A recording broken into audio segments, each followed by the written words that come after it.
ನಾನಿನ್ನ ದೊಡ್ಡ ಅಭಿಮಾನಿ. ಹೌದಾ? ನನಗೂ ಅಭಿಮಾನಿಗಳಿದ್ದಾರ? ನಿನಗೆ ಗೊತ್ತಿಲ್ಲ, ನಿನಗೆ ಒಳ್ಳೆ ಅಭಿಮಾನಿಗಳಿದ್ದಾರೆ. ರೆಡಿ ನೋಡ್ಬೇಕು. ಹೌದು, ಮಾಲೆ ಹಾಕಿತ್ತಲ್ಲ ನಿನ್ನ ಕೊರಳಿಗೆ. ನೀವು ಯಾಕೆ ಜೀವಕ್ಕೆ ಆಗದಿದ್ದಷ್ಟು ಕೆಲಸ ಮಾಡಬೇಕು? ನಿಜವಾಗ ಯಾರು ಹೇಳಿದ್ದು ಕೆಲಸ ಮಾಡಿದ್ದಂತ?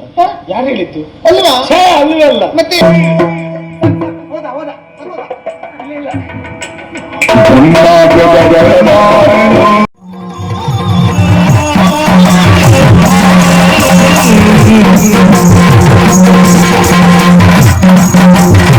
ಓ ಗುಣಸುಂದರಿ, ನನ್ನ ಹೆಸರು ಗೊತ್ತುಂಟಾ? ವಿಳಾಸ ಸಂಪೂರ್ಣ ಗೊತ್ತು. ಯಾರು, ಏನು, ಯಾರಿಗೆ ಮಗಳು, ಯಾರು ಹೆಂಡತಿ, ನನ್ನ ಪರಿಚಯ ಇದೆ ನಿಮ್ಗೆ? ಎಲ್ಲ ಉಂಟೆ. ನಿಮ್ಮನ್ನು ನೋಡಿದ್ದೇ ಇಲ್ಲ ನಾನು. ನಾನು ನಿನ್ನನ್ನು ನೋಡಿದ್ದೇನೆ. ಹೌದಾ? ನಾನಿನ್ನ ದೊಡ್ಡ ಅಭಿಮಾನಿ. ಹೌದಾ? ನನಗೂ ಅಭಿಮಾನಿಗಳಿದ್ದಾರ? ನಿನಗೆ ಗೊತ್ತಿಲ್ಲ, ನಿನಗೆ ಒಳ್ಳೆ ಅಭಿಮಾನಿಗಳಿದ್ದಾರೆ. ನನಗ ಅದ್ಯಾರಪ್ಪ? ಆದ್ರೆ ನೀ ಅಹಂಕಾರ ಮಾಡೋದು, ಒಬ್ಬರನ್ನ ಮಾತಾಡಿಸುವುದಿದೆ. ನಾನೆಲ್ಲ ಅಹಂಕಾರ ಮಾಡಿದೆ? ಮಾತಾಡ್ಬೇಕು. ನಾನಿರುವುದೇ ಹಾಗೆ, ನಾನೇನ್ ಮಾತಾಡೋದು? ಒಂದು ಅಭಿಮಾನಿಗಳಲ್ಲಿ ಮಾತಾಡ್ಬೇಕು. ಅಲ್ಲ, ಎಂತ ಮಾತಾಡೋದು ಎಂತ ಕೇಳಿದ್ರೆ ಯೋಗಕ್ಷೇಮ ವಿಚಾರಣೆ ಬಂದ್ರ್ಯಾ? ಬದಲೊಳ್ಳೆ ಆಯ್ತು. ಅದರ ಮಾತಾಡಿ ಬರುವುದಿಲ್ಲ. ಗಂಡ ಮನೆಯಲ್ಲಿಲ್ಲ. ಏನೇನು ಆಗಲ್ಲ ಆಗಲ್ಲ. ಅದಕ್ಕೆ ನಾನು ಮಾತಾಡಿಸುವುದಿಲ್ಲ ಅಂತ ಹೇಳಿ. ಮಾತನಾಡೋದಕ್ಕೆ ಗಂಡ ಮನೆಯಲ್ಲಿಲ್ಲ. ಸ್ವಲ್ಪ ಹೊತ್ತು ಕೂತ್ಕೊಳ್ಳಿ, ಬರ್ತಾರೆ ಅವರು. ಹೀಗೆಲ್ಲ ಯೋಗಕ್ಷೇಮ ವಿಚಾರಣೆ ಮಾಡ್ಬೇಕು. ನೀ ಅದನ್ನು ಮಾಡೋದಿಲ್ಲ. ಇನ್ನು ಹಾಗೆ ಮಾಡ್ತೇನೆ, ಮಾತಾಡಿಸ್ತೇನೆ. ಓ ಗುಣಸುಂದರಿ, ಅಲ್ಲ ಯಾವಾಗ ನೋಡಿದ್ರಿ? ನಾನು ನಿನ್ನ ಮದುವೆಗೆ ಬಂದಿದ್ದೆ. ಓ, ಮದುವೆ ಬಂದವರ? ಮದುವೆ ತುಂಬಾ ಜನ ಸೇರಿದ್ರು, ಬಹಳಷ್ಟು ಮಂದಿ ಇದ್ದಿದ್ರು. ಎಲ್ಲವರನ್ನ ಕಂಡು ಮಾತಾಡಿಸುವುದಕ್ಕಾಗ್ಲಿಲ್ಲ. ಆಗುದಿಲ್ಲ, ದಾರ ಮಂಟಪದಲ್ಲಿರೋರಲ್ವಾ, ಅವರು ಸಮೀಪ ಬಂದು ಮಾತನಾಡಿಸಿದರೆ ಮಾತ್ರ ಮಾತನಾಡಬಹುದು ಅಲ್ವಾ? ನಾನು ಮದುವೆಗೆ ಬಂದೆ. ಏನು ಮಾಡೋಣ ಹೇಳು? ಮದುವೆ ನನ್ನ ಎಣಿಕೆ ಪ್ರಕಾರ ಆಗ್ಲಿಲ್ಲ. ಏನಾಯ್ತು? ಇಲ್ಲಪ್ಪ, ಎಣಿಸಿ ಬಂದದ್ದೇ ಒಂದು, ಆದದ್ದು ಮತ್ತೊಂದು. ಯಾಕೆ ಊಟ ಮಾಡ್ಕೊಂಡು ಹೋಗ್ಲಿಲ್ವಾ ನೀವು? ನೀನು ಊಟ ಯಾರಿಗೆ ಬೇಕೆ? ಓ, ನೀವು ಅವತ್ತು ತರಕಾರಿ ತಿನ್ನೋದಿಲ್ವೇನೋ? ನಾನು ಯಾವತ್ತೂ ತರಕಾರಿ ತಿನ್ನೋದಿಲ್ಲ. ಹೌದಾ? ಹೌದು. ಆದ್ರೆ ಅವತ್ತು ಯಾಕೆ ಊಟ ಬೇಡ ಅನಿಸಿತು? ಯಾಕೆ? ನನ್ನ ನಿರೀಕ್ಷೆ ಬೇರಾಗಿತ್ತು. ಮಗದ ದೇಶದ ಉಗ್ರಸೇನ ಭೂಪತಿಗೆ ಇದ್ದ 3 ಹೆಣ್ಣು ಮಕ್ಕಳಿಗೆ ಮದುವೆ ಅಂತ ಹೇಳಿದ್ರೆ ಹೇಗಿರಬೇಕು? ಹಿಂದೆ ನಡೆಯುತ್ತಂತಲ್ಲ ಸದಾಶಿವ ಮೀನಾಕ್ಷಿಯರ ಮದುವೆ, ಅಷ್ಟು ಚಂದ ಇರ್ಬೇಕು ಅಂತ ಯೋಚನೆ ಮಾಡಿದ್ದು. ಅದು ಹಾಗಾಗ್ಲಿಲ್ಲ. ಇದ್ದ 3 ಹೆಣ್ಣು ಮಕ್ಕಳಲ್ಲಿ 2 ನಿನ್ನ ಅಕ್ಕಂದಿರು ಹೇಮ ರೂಪ, ಅವರಿಗೆ ತಕ್ಕ ವರರು ಸಾಧಾರಣ ಅಡ್ಡಿಲ್ಲ. ಕಳಿಂಗದ ಪಾಲರು ದುರ್ಮುಖ ದುರ್ಮತಿ. ವಿವಾಹ ಆಯ್ತು. ಆಮೇಲೆ ನಾನು ಯೋಚನೆ ಮಾಡಿದ್ದು, ರೂಪದಲ್ಲಿ ಸ್ವಲ್ಪ ಆದ್ರೂ ಚಂದ ಇರುವ 2 ಅಕ್ಕಂದರಿಗೆ ಅವರ ರೂಪಕ್ಕೆ ಒಪ್ಪು ಹಾಗೆ ಗಂಡು ಮಕ್ಕಳನ್ನ ಜೋಡಿಯಾಗಿ ಹುಡುಕಿದ್ದಾರೆ. ಹಾಗಾದರೆ ರೂಪದಲ್ಲಿಯೂ ರೂಪವಂತೆಯಾಗಿ ಪ್ರಪಂಚದಲ್ಲಿ ಇಂಥ ರೂಪವೇ ಕಾಣ ಸಿಗದೇ ಇರುವ ಅಪರೂಪದ ಈ ರೂಪಕ್ಕೆ ಮದುವೆಯಾಗುವುದಕ್ಕೆ ಬರುವ ಗಂಡು ಹೇಗಿರ್ಬೇಕು ಹೇಳು? ನೀವು ನನಗೆ ಹೇಳಿದ್ದ? ಹೌದೇ? ನಿನ್ನ ರೂಪ ಲಾವಣ್ಯಕ್ಕೆ ಒಪ್ಪುವ ಗಂಡು 5 ಮಂದಿ ಇದ್ದಾರಂತೆ. ಯಾರು? ಜಯಂತ, ವಸಂತ, ನಳಕುಮಾರ, ಮಣಿಗ್ರೀವ, ಮನ್ಮಥ ಎನ್ನುವ ಹಾಗೆ ಈ 5 ಮಂದಿಯ ರೂಪಕ್ಕಿಂತಲೂ ಮಿಗಿಲಾದ ರೂಪವಂತ ಗಂಡು ಮಗ ಬರ್ತಾನೆ ಎನ್ನುವಾಗ ಯೋಚನೆ ಮಾಡಿದೆ. ಅವರೆಲ್ಲವರನ್ನ ಧಿಕ್ಕರಿಪ ರೂಪದವರು ಬಂದ ದೇವರನ್ನ ಹೌದು ಯೋಚನೆ ಮಾಡಿದೆ. ಆ ಹೊತ್ತಿಗೆ ಹುಡುಗನನ್ನ ಕರೆತನ್ನಿ ಅಂತ ಹೇಳಿದ್ರು. ಅಷ್ಟೊತ್ತಿಗೆ ಒಂದು ಕರಡಿ ಬಂದದ್ದ. ಕರಡಿಯ? ಹೌದು, ನಾವು ಗಮನಿಸಲಿಲ್ಲ. ಕರಡಿ ಅದರ ಬುರುಡೆ ಮಾತ್ರ ಕಾಣ್ತಾ ಇದ್ದೀನಿ. ಹೌದು, ನಿಮ್ಗೆಲ್ಲ ಒಳ್ಳೆ ಸಾಹಿತ್ಯ ಹೀಗೆ ಪ್ರಾಸಬದ್ಧವಾದ್ದು ಸಿಕ್ಕುದು. ಆ ಕರಡಿ ಬಂತು. ನಾನು ಯೋಚನೆ ಮಾಡಿದೆ, ಬಹುಶಃ ಹೀಗಿರ್ಬೇಕು, ವಿಶೇಷ ಆಕರ್ಷಣೆ ಎನ್ನುವ ಹಾಗೆ. ಈಗ ಸನ್ಮಾನ ಕಾರ್ಯಕ್ರಮದಲ್ಲಿ ನೋಡ್ಲಿಲ್ವಾ, ಆ ಆನೆಯ ಸೊಂಡಿಲಿನಿಂದ ಸನ್ಮಾನಿತ ವ್ಯಕ್ತಿಗಳಿಗೆ ಮಾಲೆಯನ್ನು ಹಾಕಿಸುವುದು ಅಲ್ವಾ? ಹಾಗೆ ಬಹುಶಃ ಗುಣಸುಂದರಿಯ ಮದುವೆ ಬಹಳ ವಿಜೃಂಭಣೆಯಿಂದ ಆಗಬೇಕು, ವಿಶೇಷ ಆಕರ್ಷಣೆ ಎನ್ನುವ ಹಾಗೆ ಕರಡಿಯ ಕೈಯಿಂದ ಮಾಲೆ ಕೊಡ್ತಾರೆ ಅಂತ ಯೋಚನೆ ಮಾಡಿದ್ದು. ನಿಮಗೆ ಉದಾಹರಣೆ ಸಿಕ್ಕುದು ಅಂತದ್ದೇ ಇಲ್ಲ. ಆನೆ ತಂದಾಯ್ತಲ್ಲ ಸನ್ಮಾನಕ್ಕೆ, ಇನ್ನು ಕರಡಿ ಬರ್ಲಿಲ್ಲ ಎಲ್ಲಿಗೂ.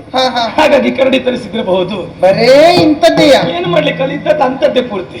ಹಾಗೆ ಏನಾಯ್ತು, ಮಾಲೆ ಹಿಡ್ಕೊಂಡು ಬಂದ ಕರಡಿ ಮಾಲೆ ಹಾಕುವಂತ ಹೇಳಿದ ತಕ್ಷಣ ಬೇರೆ ಯಾರು ಮಾಲೆ ಹಾಕ್ಲಿಲ್ಲ, ಆ ಕರಡಿ ನೋಡ್ಬೇಕು. ಕರಡಿಯ? ಹೌದು, ಮಾಲೆ ಹಾಕಿತ್ತಲ್ಲ ನಿನ್ನ ಕೊರಳಿಗೆ. ನೀವು ಇಷ್ಟೊತ್ತಲ್ಲಿ ನನ್ನ ಗಂಡಿಗ ಒಂದು ಗಂಟಲ್ಲ ಅದು ಮೊದಲು ನನ್ನ ಕುರಿತು ಮಾತಾಡಿ ನನ್ನ ಗಂಡನ ಬಗ್ಗೆ ಬೇಡ. ಏನು ಬೇಡ ಬಿಡು, ನಾನು ಯೋಚನೆ ಮಾಡೋದು ಏನು, ಇಂಥ ಹೆಣ್ಣಿಗೆ ಅಂಥ ಗಂಡನ ಕಟ್ಟಿದನಲ್ಲ, ಹಾಗಾದ್ರೆ ಬದುಕನ್ನು ಸಾಗಿಸಬಹುದಾದ ಆ ದಯಾನೀಯ ಪರಿಸ್ಥಿತಿ ಗುಣಸುಂದರಿಗೆ ಏನು ಬಂದಿರಬಹುದು ಪಾಪ. ಆವತ್ತು ನಿನ್ನನ್ನು ನೋಡಿದ ತಕ್ಷಣ ನನಗೆ ಮನೆಗೆ ಹೋದ ಮೇಲೆ ನಿಂತಿಲ್ಲ, ನಿಲ್ಲಿಕ್ಕೆ ಆಗ್ಲಿಲ್ವೇ? ಏನಾಯ್ತು? ಕುಳಿತುಕೊಳ್ಳಿಕ್ಕೂ ಆಗ್ತಾ ಇಲ್ವೇ? ಹೌದಾ? ಮನೆಗಿದ್ರೆ ನಿದ್ದೆಯೇ ಬರ್ತಾ ಇಲ್ವೇ? ಯಾಕೆ ಜೀವಕ್ಕೆ ಆಗದಿದ್ದಷ್ಟು ಕೆಲಸ ಮಾಡಬೇಕು? ನಿಜವಾಗ ಯಾರು ಹೇಳಿದ್ರು ಕೆಲಸ ಮಾಡಿದ್ದಂತ? ಹ? ಯಾರು ಹೇಳಿದ್ದು? ಅಲ್ವಾ? ಛೇ, ಅಲ್ವೇ ಅಲ್ಲ. ಮತ್ತೆ ಆ ದೃಶ್ಯವನ್ನ ಕಂಡಾಗ ಮನಸ್ಸೆಲ್ಲ ಕೆಟ್ಟು ಹೋದದು. ಹ. ನಿನ್ನ ಮದುವೆ ದೃಶ್ಯವನ್ನ ಕಂಡಾಗ ಮನಸ್ಸಿಗೆ ಯಾವುದು ಬೇಕು ಅನ್ನಿಸಲಿಲ್ಲ, ಹ. ಯಾವುದು ಸಮೀಪ ಬಂದರೂ ಬೇಡ ಅನ್ನಿಸುವುದು. ಆವತ್ತಿನಿಂದ ನಾನು ಸೋತೆ, ಹೌದಾ? ಸಂಪೂರ್ಣ ಸೋತೆ. ಸೋತೆನ್ನು ಶರದುರಿಗೆ. ಶರದುರಿಯ? ಹೌದು. ಯಾವ ಶರ? ಮನ್ಮತ ಬಿಡುವಂತ ಶರದ ಉರಿಗೆ ನಾ ಸೋತೆ. ಹ. ಯಾಕೆ ಸೋತೆ? ಯಾಕೆ? ನಿನ್ನಲ್ಲಿ ಪ್ರೀತಿ ಪುಟ್ಟಿದ್ದರಿಂದ ನಾ ಸೋತೆ. ಪಾತಕಿ ಶಟನನ್ನು ಯಾತಕ್ಕೆ ವರಿಸಿದೆ? ಈ ನಿನ್ನ ಸೌಂದರ್ಯದ ಮುಖ, ಅವನು ಮುಖ ನೋಡ್ಬೇಕು. ಈ ರಥೋತ್ಸವ ಆಗುವಾಗ ರಥಕ್ಕೆ ಕಲ್ಲಂಗಡಿಯನ್ನು ನರಕಡ್ತಾರೆ, ಅದು ತಪ್ಪಿ ಬಿದ್ದು ಅದರ ಮೇಲೆ ರಥದ ಚಕ್ರ ಹೋದಾಗ ಕಲ್ಲಂಗಡಿಯನ್ನು ಒಡೆದು ಹೀಗಾಗುದಿಲ್ಲ. ನಿಮಗೆ ಉದಾಹರಣೆ ಸಿಕ್ಕುವುದು ಇಂಥದ್ದೇಯ? ಬರೀ ಅಂಥದ್ದೇ ಇದ್ದದ್ದಲ್ವಲ್ಲಿ. ಅಂತ ವಿಕಾರ ರೂಪವನ್ನು ಹೊಂದಿದವ, 1 ವಾರ ಕೈ ಕಾಲಿನವ, ಉಪ್ಪಿನಕಾಯಿ ಸೌಟಿನಾಗಿದ್ದ. ನೋಡಿ, ಮತ್ತೆ ನಾನು ಸಿಟ್ಟು ಬರ್ತೇನೆ ಮತ್ತೆ. ಅಂತ ಒಬ್ಬನನ್ನು ಕಟ್ಟಿಕೊಂಡು ಹೇಗೆ ಬದುಕನ್ನು ಸಾಗಿಸ್ತಪ್ಪ ನೀನು? ಹಾಗಾಗಿ ಒಂದು ಕೆಲಸ ಮಾಡು. ಏನು? ಅವನಲ್ಲ ಇನ್ನು ಎಷ್ಟು ದಿವಸ ಬದುಕ್ತಾನೆ? ಅವನಿಗಿನ ಆಯುಷ್ಯವೇ ಇಲ್ಲ. ಸುಮ್ಮನಿರಿ, ಅಂತವರಿಗೆ ಹೆಚ್ಚು ಕಾಲ ಬದುಕುವುದು. ಈ ಸರಿ ಗೊತ್ತಿದ್ದವರು ಬೇಗ ಬೇಗ ನಗ್ಬಿದ್ದು ಹೋಗ್ತಾರೆ. ಏನು ಇಲ್ಲ, ನಾವು ಗಟ್ಟಿ ಇದ್ದವರು ಸಾಹಿತ್ಯ ಹೌದು, ಒಳ್ಳೆ ರೀತಿಯ ಸಾಹಿತ್ಯವೆ, ಆದ್ರೆ ಅವ್ರು ಸಾಯುವುದಿಲ್ಲ. ಆದ್ರೂ ಬದುಕಿನಷ್ಟು ದಿನ ಸತ್ತಾಗೆ ಇರುವುದು. ಏನಿಲ್ಲ, ಸರಿ ಇದ್ದಾರೆ. ಹಾಗಾಗಿ ಅವನನ್ನ ಬಿಡು. ಸೋತು ಬಂದವ ನಾ ನಿನಗೆ ಪ್ರೀತಿ ಆತ್ಮ.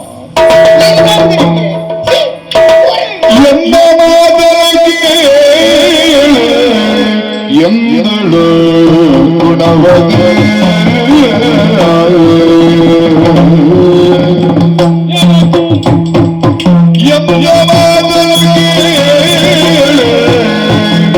ಎಂದಳು ಗುಣವದೆ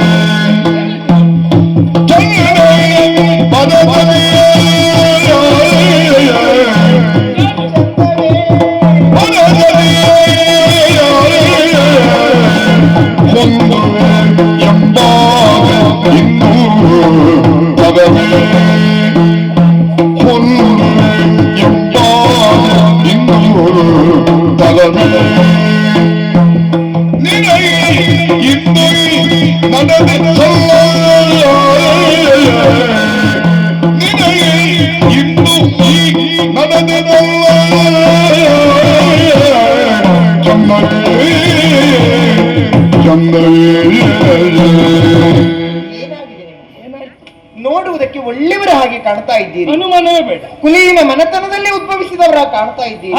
ರಾಜಕುಮಾರನ ಹಾಗೆ ಕಂಗೊಳಿಸುತ್ತಾ ಇದ್ದೀರಿ. ನಿಜವಾಗ್ಲೂ ಅದು ಸತ್ಯವೇ? ಸತ್ಯ. ದೇವರು ಒಂದು ಕೊಟ್ರೆ ಒಂದು ಕೊಡುವುದಿಲ್ಲ ಎನ್ನುವುದಕ್ಕೆ ನೀವೇ ಸಾಕ್ಷಿಯಾಗಿ ಹೋದ್ರಿ. ಯಾರಿಗೆ ಯಾವುದು ಕಡಿಮೆ ಕೊಟ್ಟ? ಎಲ್ಲವನ್ನ ಕೊಟ್ಟಿದ್ದಾನೆ, ಸರಿ. ಆದ್ರೆ ಒಂದನ್ನ ಬಿಟ್ಟಿದ್ದಾನೆ. ಯಾವುದು ಬಿಟ್ಟ? ಬುದ್ಧಿ ಒಂದ್ಸರಿ ಕೊಡ್ಲಿಲ್ಲ. ಸುಮ್ಮನೆ ಬೇಡಿದ್ದಲ್ಲ ಬೇಡ, ಬುದ್ಧಿವಂತ. ಬುದ್ಧಿವಂತನಾದ್ರೆ ಈಗ ನನ್ನನ್ನ ಬಂದು ಕಾಮಿಸುವುದಕ್ಕೆ ಮುಂದಾಗುತ್ತಾ ಇದ್ದೀರಲ್ಲ. ಪ್ರೇಮ ಹುಟ್ಟಿದ್ದೆ ನಿನ್ನ ಮೇಲೆ ಅಲ್ವೇನೆ? ಪರಸತಿ ಇದ್ದೇನೆ ನಾನು, ಇಲ್ಲ. ಮತ್ತೊಬ್ಬರ ಹೆಂಡತಿ. ಪರಸತಿ ಅಂದುಕೊಳ್ಬಾರದು, ನಮ್ಮ ಸತ್ಯ ಅಂದ್ಕೊಳ್ಬೇಕು. ನಿಮ್ಮ ನಾಚಿಕೆ ಮಾನ ಮರ್ಯಾದೆ ಯಾವುದೂ ಇಲ್ವೇನೋ? ನಿನ್ನ ವಿಷಯದಲ್ಲಿ ಇಲ್ವೇ? ಎಲ್ಲ ಬಿಟ್ಟಿದ್ದೀರಾ? ನಿನಗಾಗಿ ಎಲ್ಲ ಬಿಟ್ಟೆ. ಯಾಕೆ ತಪ್ಪು ದಾರಿ ತುಳಿತಾ ಇದ್ದೀರಿ? ಆಗದೆ ಇದ್ರೆ ಕೆಟ್ಟೆ. ಏನ್ ಕೆಡುವುದು? ನಿಮಗೆ ಮದುವೆ ಆಗುವ ಮನಸ್ಸಿದ್ರೆ ಎಲ್ಲಾದ್ರೂ ಒಳ್ಳೆ ಹೆಣ್ಣನ್ನ ಹುಡುಕಿ ಮದುವೆ ಆಗಿ. ನನಗೆ ಮದುವೆ ಆಗುವ ಮನಸ್ಸುಂಟು, ಹುಡುಗಿಯನ್ನಲ್ಲ. ಮದುವೆ ಆದವಳನ್ನ ಮದುವೆ ಆಗುವ ಮನಸ್ಸು. ಯಾಕೆ ಇಂಥ ಭಾವ ನಿಮ್ಗೆ? ನೋಡುವುದಕ್ಕೆ ಹೇಗಿದ್ರು ನಿಮ್ಮ ಮನಸ್ಸೊಳಗೆಲ್ಲ ಬರೀ ಬೇಟದಿಂದ ತುಂಬಿಕೊಂಡಿದೆ ಅಲ್ವಾ? ಗುಣ ಇಲ್ಲದಿದ್ದರೆ ರೂಪ ವ್ಯರ್ಥ, ನಮ್ರತೆ ಇಲ್ಲದಿದ್ದರೆ ವಿದ್ಯೆ ವ್ಯರ್ಥ, ವ್ಯಯಿಸದೇ ಇರುವವನ ಹಣ ವ್ಯರ್ಥ, ಗುರಿ ಇಲ್ಲದಿದ್ದರೆ ಸಾಧನೆ ವ್ಯರ್ಥ, ಧರ್ಮದಿಂದ ನಡೆಯದಿದ್ದರೆ ಜೀವನವೇ ವ್ಯರ್ಥ. ಸುಖ ಕೊಡದೇ ಇದ್ರೆ ಈ ವನವೇ ವ್ಯರ್ಥ ಅಲ್ಲವೇನೆ? ಎಷ್ಟು ಚಂದ ಉಂಟು. ನಿಮ್ ಮುಖಕ್ಕೆ ಹೋಗಿದೆ ಇದ್ರೆ ನಾನೇ ವ್ಯರ್ಥ. ನಾಚಿಕೆ ಆಗುದಿಲ್ಲ ನಿಮ್ಗೆ? ಮತ್ತೊಬ್ಬರ ಹೆಂಡತಿಯನ್ನ ಕಾಮಿಸಿರಿ ಏನಾಗ್ತದೆ? ಸಾಯ್ತೀರಿ, ನರಕ ಪ್ರಾಪ್ತಿ ಆಗ್ತದೆ. ನಾನು ಸಾಯುವುದಾ? ಸಾಯ್ತೀರಿ ನೀವು.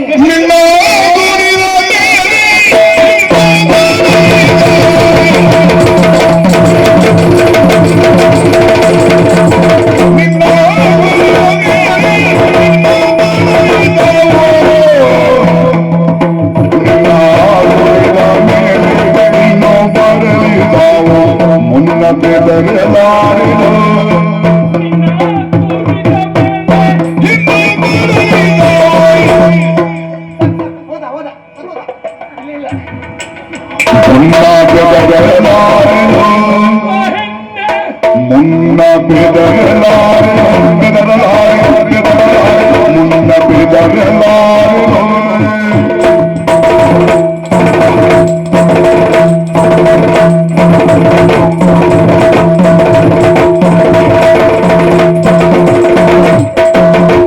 ನಾಂಬರದ ಪುಣ್ಯ ಫಲದಿ ದೊರೆತಲಿಲ್ಲ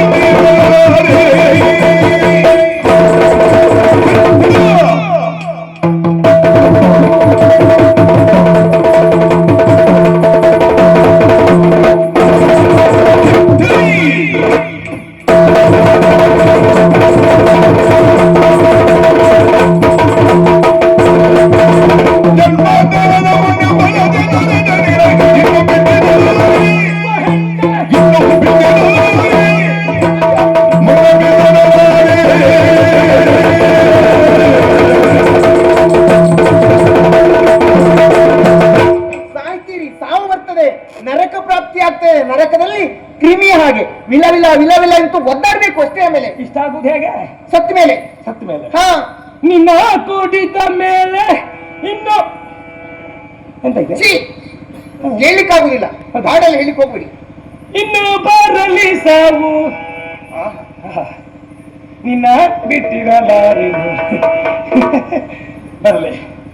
ಸತ್ತರ ಭಯ ಇಲ್ಲ, ಸಾಯುವಾಗ ಸಾಧನೆ ಆಗ್ಬೇಕು. ಸಾಯುವಾಗ ಸಾಧನೆ? ಏನ್ ಸಾಧನೆ ಮಾಡ್ತೀರಿ? ಏನೇನು ಅಲ್ಲ, ನೀನ್ ಹೇಳಿದ್ದಲ್ಲ, ಬಯಸಿದರೆ ಸಾಯ್ತೇನೆ, ಸತ್ತ ಮೇಲೆ ನರಕ. ಗುಣಸುಂದರಿ, ಏನು ನಿನ್ನವರೆಲ್ಲ ಸತ್ತಿದ್ದಾರೆ ಹಿಂದೆ ಅನೇಕರು. ಸತ್ತವರು ಯಾರಾದ್ರೂ ಬಂದು ಅಯ್ಯೋ ಗುಣ ಒಂದು ಕೆಲಸ ಮೈಮುಖಿ ಮಾತಾಡುವ ಮತ್ತೆ ನಮ್ಗೆ ಅವರೆಲ್ಲಾದ್ರೂ ಹಾಗೆ ಮಾತಾಡಿದ್ರೆ ಅಭಿನಯ ನಿಂತೇಳಿ ಮಾತಾಡು ಬಂದ್ಕೊಂಡು ನಾ ಪಾಪದ ಕೆಲಸ ಮಾಡಿ ನರಕದಲ್ಲಿ ಕ್ರಿಮಿಯಾಗಿ ಒದ್ದಾಡ್ತಾ ಇದ್ದೇನೆ. ಪಾಪ ಮಾಡಬೇಡ ಪುಣ್ಯ ಮಾಡ ಹೇಳಿ ದುಡ್ಡ ಇಲ್ಲ, ಬೇಡ ಬೇಡ. ಮತ್ತೆ ಯಾರಾದ್ರೂ ನನ್ನ ಸಂಬಂಧಿಕರು ಬಂದು ಸಮೀಪ ಒಂದು ಗುಣ ಮತ್ತೆ ಅದು ನಿನ್ನ ಸಂಬಂಧಿಕರ ಮೇಲೆ ಹಾಗೆ ಅಲ್ವಾ ನೀವು ಮಾತಾಡ್ತಾ ಇರ್ತೀವಿ. ಬಂದುಕೊಂಡು ನಾ ಸ್ವರ್ಗದಲ್ಲಿದ್ದೇನೆ, ಕಾರಣ ಪುಣ್ಯದ ಕೆಲಸ ಮಾಡಿದ್ದು. ನೀನು ಪುಣ್ಯ ಮಾಡುವಂತ ಹೇಳಿದುಂಟೇನೆ? ಇಲ್ಲ, ಯಾರು ಹೇಳಲಿಲ್ಲ. ಯಾಕೆ? ಯಾಕೆ? ಸ್ವರ್ಗ ನರಕ ಎರಡು ಮೇಲಲ್ಲ, ಇಲ್ಲೇ ಇರುವುದು. ಹೇಗೆ? ಸ್ವರ್ಗ ನರಕ ಎರಡು ಇಲ್ಲೇ ಇರುವುದು. ಯಾಕೆ? ಹೇಗೆ? ಹಸಿದವನಿಗೆ ಊಟ ಸಿಗದಿದ್ದರೆ ಅದು ಅವನಿಗೆ ನರಕ, ಹಸಿದವನಿಗೆ ಮೃಷ್ಟಾನ್ನ ಭೋಜನ ದೊರೆತರೆ ಅದು ಅವನಿಗೆ ಸ್ವರ್ಗ. ಮದುವೆಯಾಗದ ಗಂಡಿಗೆ ಮದುವೆಯಾದ ಇಂಥ ಹೆಣ್ಣು ಸಿಕ್ಕರೆ ಅದುವೇ ಸ್ವರ್ಗ, ಅದು ಸಿಗದೆ ಓಡಿ ಹೋದರೆ ಅದುವೇ ನರಕ. ಹಾಗಾಗಿ ಸ್ವರ್ಗ ನರಕ ಎರಡಿಲ್ಲ ಉಂಟು. ಸ್ವರ್ಗ ನರಕ ಕಂಡಿದ್ದೇವೆ ಅಂತ ಆಡುವುದಲ್ಲ, ದೇವರನ್ನ ನಾವು ಪೂಜೆ ಮಾಡ್ತೇವೆ. ದೇವರನ್ನ ಕಂಡಿದ್ದೇವೆ ಅಂತ ಪೂಜೆ ಮಾಡುವುದಲ್ಲ, ನಂಬಿಕೆ ಇದ್ದಾನೆ ಎನ್ನುವುದು ನಂಬುವುದು. ಹೌದು. ಈಗ ಕೃಷಿಕನೊಬ್ಬ ಬೆಳೆಯನ್ನ ಬೆಳಿತಾನೆ, ಆ ಬೆಳೆಯ ರಕ್ಷಣೆಗೆ ಶ್ವಾನಗಳನ್ನ ಸಾಕ್ತಾನೆ, ನಾಯಿ ಸಾಕ್ತಾನೆ. ರಾತ್ರಿಯ ಕಾಲದಲ್ಲಿ ಬೆಳೆ ನಾಶ ಮಾಡುವುದಕ್ಕೆ ಒಂದು ಹೊಂದಿ ಬರ್ತದೆ. ಕೈ ತೋರಿಸ್ಬೇಡ. ಒಂದು ಹೊಂದಿ ಬರ್ತದೆ. ಆ ಹೊಂದಿ ಬಂದಾಗ ಈ ಮನೆಯಲ್ಲಿ ಸಾಕಿದ ನಾಯಿ ಕೂಗುತ್ತದೆ. ಈ ಒಂದು ನಾಯಿ ಕೂಗಿದ ತಕ್ಷಣ ಆಚೆ ಈಚೆ ಮನೆ ನಾಯಿಗಳೆಲ್ಲ ಕೂಗುವುದಕ್ಕೆ ಪ್ರಾರಂಭ ಮಾಡ್ತವೆ. ಹೌದು. ಯಾಕೆ? ಯಾಕೆ? ಆಚೆ ಈಚೆ ಮನೆ ನಾಯಿಗಳು ಯಾವುದು ಬಂದ ಹಂದಿಯನ್ನ ಕಂಡಿರುವುದಿಲ್ಲ, ನೋಡಿರುವುದಿಲ್ಲ. ಕಂಡಿರುವುದು ಇದು ಒಂದು ನಾಯಿ ಮಾತ್ರ. ಒಂದೇ. ಆದರೂ ಅವುಗಳಿಗೆಲ್ಲ ನಂಬಿಕೆ ಒಂದೇ, ಏನು? ನಮ್ಮಲ್ಲಿ ಯಾರೋ ಒಬ್ಬ ಏನನ್ನೋ ಕಂಡು ಕೂಗ್ತಾ ಇದ್ದಾನೆ, ಅದಕ್ಕಾಗಿ ಅವೆಲ್ಲ ಸ್ವರ ಸೇರಿಸಿ ಕೂಗುದಕ್ಕೆ ಪ್ರಾರಂಭ ಮಾಡುವುದು. ಇಲ್ಲಿಯೂ ಹಾಗೆ ದೇವರಿದ್ದಾನೆ, ಸ್ವರ್ಗ ನರಕ ಇದೆ, ಹಿಂದೆ ದೇವರನ್ನ ಕಂಡವರಿದ್ದಾರೆ ಎನ್ನುವ ನಂಬಿಕೆಯ ಮೇಲೆ ಪೂಜೆ ಮಾಡುವುದು. ನನಗೂ ಹಾಗೆ ಅದೇ ನಂಬಿಕೆ. ನಿನಗೆ ಪಾಪಣದಿಂದ ಯಾವ ಸುಖವೂ ಇಲ್ಲ, ನೀ ನನಗೆ ದೊರಕಿರುವಂತ ನಂಬಿಕೆಯಿಂದಲೇ ಬಂದಿದ್ದೇನೆ.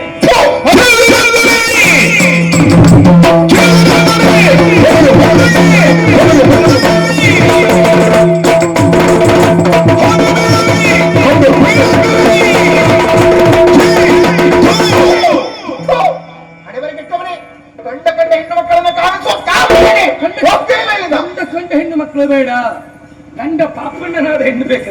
ಓ, ಯಾರ್ದಾದ್ರು ಗಂಡ ಪಾಪನವರಿದ್ರೆ